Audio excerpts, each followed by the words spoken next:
இன்றைக்கு திராவிட முன்னேற்ற கழகத்தின் தலைவர் அன்பு தளபதி கழக தலைவர் அவர்கள் தலைமையிலும் இளைஞர்களின் எழுச்சி நாயகன் சட்டமன்ற எதிர்க்கட்சி தலைவர் அண்ணன் உதயநிதி அவர்கள் தலைமையிலும் எங்களுடைய காஞ்சிபுரம் வடக்கு மாவட்ட கழக செயலாளர் அண்ணன் தாமோ அன்பரசன் அவர்களின் முன்னிலையில் இந்த திராவிட முன்னேற்ற கழகத்திலே என்னை அடிப்படை உறுப்பினராக இன்று நான் இணைத்துக் கொண்டேன்.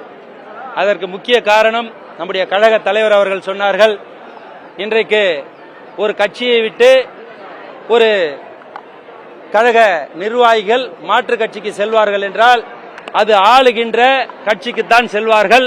ஆனால் இன்றைக்கு எதிர்கட்சியை நோக்கி இன்றைக்கு இந்த தம்பி வந்திருக்கிறார், அவர் உண்மையாகவே இந்த கழகத்துக்கு விசுவாசமாக இருப்பார் அப்படி என்று சொன்னார்கள். நிச்சயமாக இந்த கழகத்திற்கும் நம்முடைய தலைவர்களுக்கும் நான் விசுவாசமாக இருப்பேன்.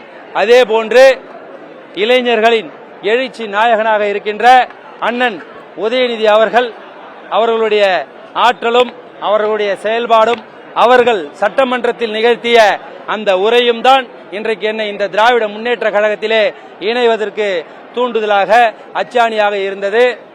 மீண்டும் நான் உங்களிடத்திலே ஒரு முக்கியமான விஷயத்தை பதிவு செய்து கொள்கிறேன். இன்றைக்கு நடக்கின்ற இந்த அரசு ஒரு காகித பூ அரசு. ஒரு காகித பூ எப்படி வண்ணமயமாக இருக்குமோ அது போன்று வண்ணமயமாக தெரியப்பட்டதின் காரணம் இந்த மக்கள் இந்த காகித பூ அரசுக்கு இன்று வாக்களித்திருக்கிறார்கள். ஆனால் இந்த காகித பூவுக்கு எப்படி வாசம் இல்லையோ, காகித பூவில் எப்படி தேன் இல்லையோ, அதை எப்படி வண்டுகளும் பட்டாம்பூச்சிகளும் சென்று ஏமாந்து திரும்பி வருமோ அதே போன்று இந்த காகித பூ அரசை இன்னும் 6 மாத காலத்தில் மக்கள் யாரெல்லாம் வாக்களித்தார்களோ அவர்களே வெறுத்து ஒதுக்கி வர இருக்கின்ற இன்னும் ஓராண்டு காலத்திலே மீண்டும் திராவிட முன்னேற்ற கழகம் 234 தொகுதியிலும் வரலாறு காணாத வெற்றி பெறும். தலைவர் கழக தலைவர் முதலமைச்சராக நிரந்தர முதலமைச்சராக பொறுப்பேற்பார் அண்ணன் உதயநிதி. அவரோடு அவர் கலைஞரை வலுப்படுத்தும் வகையிலே அவர் இன்றைக்கு நிச்சயமாக துணை முதல்வராக வருவார். இந்த ஆட்சி இன்னும் 6 மாத காலத்திலே முடிவுரை எழுதப்படும்.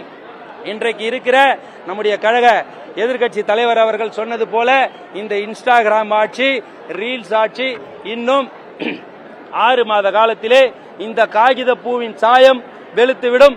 மீண்டும் கழகம் வீறு கொண்டு எழுந்து தொடர்ந்து 100 ஆண்டு காலம் இந்த கழகத்தின் ஆட்சி அமையும் என்பதிலே உங்களிடத்தில் நான் தெரிவித்துக் கொள்கிறேன். நன்றி. அதிமுகவில் இருந்து நான் விலகி இன்னைக்கு நான் இந்த திராவிட முன்னேற்ற கழகத்தில் இணையறதுக்கான பதிலை நான் இங்க கேட்கறதுக்கு முன்னாடியே சொல்லிட்டேன். சட்டமன்றத்தில் இளம் தலைவர்களாக இன்றைக்கு இளைஞர்களின் எழுச்சி நாயகனாக இருக்கின்ற அண்ணன் உதயநிதி அவர்களின் உரையை கேட்டு இவர்தான் நமக்கு அடுத்த கட்ட தலைவர், தமிழகத்தின் அடுத்த இளைஞர்களின் தலைவர், வழி நடத்தக்கூடிய தலைவர் என்பதற்காகத்தான் நான் இன்றைக்கு எதிர்கட்சியாக இருக்கின்ற இந்த திராவிட முன்னேற்ற கழகத்திலே 2 தலைவர்களை பார்த்துதான் இந்த கழகத்தில் இணைஞ்சிருக்கிறேன். அதிமுகவில் அதிருப்தி இல்லைங்க, எல்லா கழகத்திலும் அதிருப்தி இருக்குது. ஒரு குடும்பம்னு இருக்க சொல்ல எல்லாருக்குமே சின்ன சின்ன அதிருப்திகள் இருக்கதான் செய்யும். இன்னைக்கு கழகத்தை விட்டு நோக்கி ஆளும் கட்சிக்கு பயணிக்கிறாங்கன்னா முன்னாள் எம்எல்ஏ சட்டமன்ற உறுப்பினர்கள் அமைச்சர்கள்லாம் பயணிக்கிறாங்கன்னா ஏதோ ஒரு காரணத்துக்காக ஆதாயத்துக்காக செல்றாங்க. இன்னைக்கு நான் இந்த கழகத்துக்கு வந்திருக்கிறேன்னா நான் ஆதாயத்துக்காகவோ இல்ல அடுத்த ஒரு பலனை ஆதாயம் அடையணுன்றதுக்காகவோ வரல. நான் ஒரு திராவிட பாரம்பரியத்தில் வந்த ஒரு திராவிட கொள்கை பற்றுனால நான் இன்னைக்கு அண்ணா திராவிட முன்னேற்ற கழகத்தில் இருந்தேன்.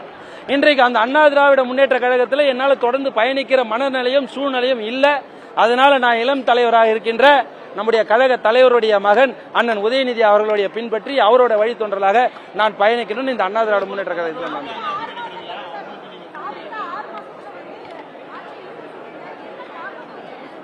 ஆமாங்க. இன்னைக்கு திராவிட முன்னேற்ற கழக ஆட்சி கொடுத்த எத்தனையோ திட்டங்களை இன்னைக்கு செயல்படுத்த முடியாத இருக்கு. இவர் சொன்னாரு இன்னைக்கு 10 ரூபாய் பாட்டிலுக்குன்னு பாட்டெல்லாம் பாடினாரு. இன்னைக்கு 20 ரூபாய் பாட்டிலுக்கு வாங்குறான்.